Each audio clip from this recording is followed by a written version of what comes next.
আসসালামু আলাইকুম। আমরা সবাই জানি গত 2 বছর ধরে যে ফিলিস্তিন ইসরায়েল যুদ্ধ চলতেছিল, সেই যুদ্ধের যুদ্ধবিরতি চলতেছে গত 1.5 মাস ধরে। অথচ যুদ্ধবিরতির পরও এমন নিউজ দেখা যায়, ইসরায়েলের কারাগারে নির্যাতনে প্রাণ হারিয়েছেন 90 ফিলিস্তিনি বন্দী। যুদ্ধবিরতির 44 দিনে গাজায় অন্তত 500 বার হামলা চালিয়েছে ইসরায়েল। যুদ্ধবিরতি বলতে আমরা মোটা দাগে বুঝি অস্থায়ীভাবে কোনো যুদ্ধ বন্ধ হওয়া। আমরা ইসরায়েলের কাছ থেকে এমনটা কখনোই আশা করিনি যে ইসরায়েল যুদ্ধ থামিয়ে একদম খুব ভালো হয়ে যাবে। এমনটা তাদের কাছ থেকে আশা করা বোকামি। প্রত্যেকটা জিনিসেরই কমপক্ষে 2টা দিক থাকে, প্রত্যেকটা মানুষেরও 2টা দিক থাকে, প্রত্যেকটা দেশেরও কমপক্ষে 2টা দিক থাকে। একটা হচ্ছে ভালো দিক, আরেকটা হচ্ছে খারাপ দিক। আপনার মধ্যে ভালো গুণটা দেখে মানুষ আপনাকে প্রশংসা করবে, আর খারাপ গুণটা দেখে আপনাকে মানুষ ঘৃণা করবে।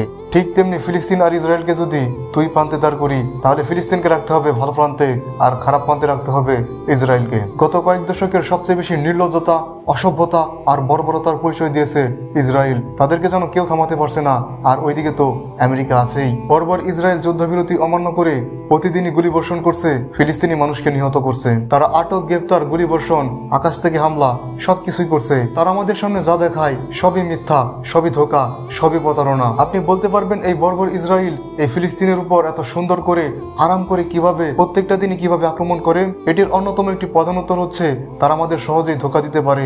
আমাদের সামনে তারা যা দেখায় তা সবই প্রায় ধোঁকা। আমরা নিজেরাও খালি চোখে অনেক কিছু দেখি যা আসলে সত্যি নয়। এর ভেতরে অনেক কাহিনী আছে। আপনারা হয়তো বা গত সেপ্টেম্বরে লক্ষ্য করেছেন, যখন জাতিসংঘের নেতানিয়াহু বক্তব্য দিতে শুরু করে, তখন অনেক বিশ্বের নেতারাই সেখান থেকে বেরিয়ে যায়। তার বক্তব্য শুনবে না বলে বা তাকে ঘৃণা করে, এরকমটাই তারা বুঝিয়েছে। কিন্তু বিশ্বের বিষয় হচ্ছে, এখান থেকে যারা বেরিয়ে গেছিল তাদের মধ্যে অনেক দেশের নেতারা ইসরায়েলকে সমর্থন করছে, একদম পরোক্ষভাবে আবার প্রত্যক্ষভাবেও। এটা আমার কথা নয়, এটা নেতানিয়াহুরই কথা। তিনি বলেছিলেন, যারা এখান থেকে বেরিয়ে গেল তারা আমার সামনে ঠিকই বেরিয়ে গেল, কিন্তু তারা আমাকে ফোন দিয়ে ধন্যবাদ জানায়। কিছুদিন আগে দেখলাম ডোনাল্ড ট্রাম্প নোবেল পাওয়ার আশায় ফিলিস্তিন ইসরায়েলের মধ্যে যুদ্ধবিরতি চুক্তি করলো। আসলে এটি নাটক ছিল, কারণ তারাই সবচেয়ে বেশিরভাগ তাদেরকে সমর্থন করতেছে, অস্ত্র দিতেছে।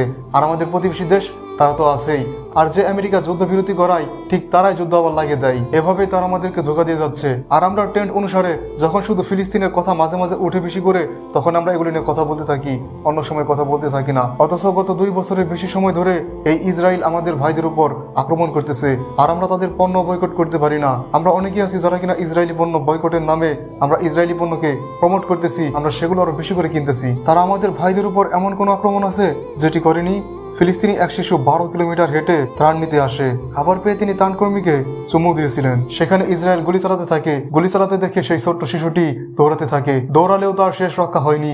ইসরায়েলি বাহিনী তাকে গুলি করে, তিনি বারবার মাটিতে পড়ে যায়, তারপর তিনি শহীদ হন। এরকম হাজার হাজার করুণ গল্প রয়েছে ফিলিস্তিনের প্রত্যেকটি জায়গায়, প্রত্যেকটি প্রান্তরে, প্রত্যেকটি বিল্ডিং এ, প্রত্যেকটি পরিবারে, প্রত্যেকটি কবরের পাশে, প্রত্যেকটি মানুষের কাছে। তারাও আর দুনিয়ার মানুষের সাহায্য চায় না, তারা একমাত্র আল্লাহর উপর ভরসা করে, আর আল্লাহর উপর চেয়ে তারা রয়েছে। এক ফিলিস্তিনি বলছিল, আপনারা দিনে 5 ওয়াক্ত নামাজ পড়েন, ফজর, জোহর, আসর, মাগরিব, এশা। আর আমরা দিনে 6 ওয়াক্ত নামাজ পড়ি, ফজর, জোহর, আসর, মাগরিব, এশা এবং জানাজা। এই বর্বরতা, এই নির্মমতা আল্লাহ তাআলা নিশ্চয় দেখেন। আল্লাহ তাআলা নিশ্চয় দেখেন কিভাবে আমাদের ভাইরা বোমার আঘাতে ছিটকে আকাশের দিকে উপরের দিকে উঠে যাচ্ছে। আল্লাহ তাআলা নিশ্চয় দেখেন তারা আমাদের বোনদেরকে কিভাবে নির্যাতন করছে।